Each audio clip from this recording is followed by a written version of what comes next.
All right, I'm lucky enough to be sitting with four-time Superbike champion Josh Hayes. Thanks for joining us today, Josh. I know that you've got to see it from the seat of your Yamaha factory Superbike for so long, racing against the Yamaha Suzukis. What's the biggest differences that you noticed, like maybe watching them now as opposed to actually watching them on the racetrack?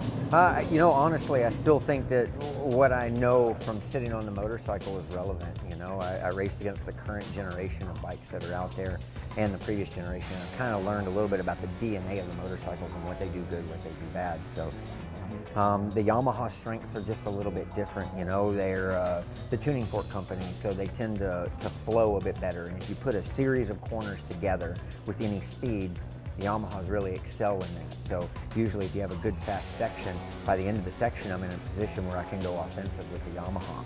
So it takes the right scenario and the right situation, and I think right now it's been very, very hard to narrow the gap in some of those areas, but we talk about it with race strategy a lot with Cameron and with Garrett about where they can go offensive and where they have to be perfect, where they can make passes and put sections together to try to get a gap, things like that. But it's just a matter of how they do things differently. So there are definitely areas on this racetrack here at COTA where the Suzukis have a big advantage on some of the hairpin, tighter corners, tighter sections, like the stadium section over there.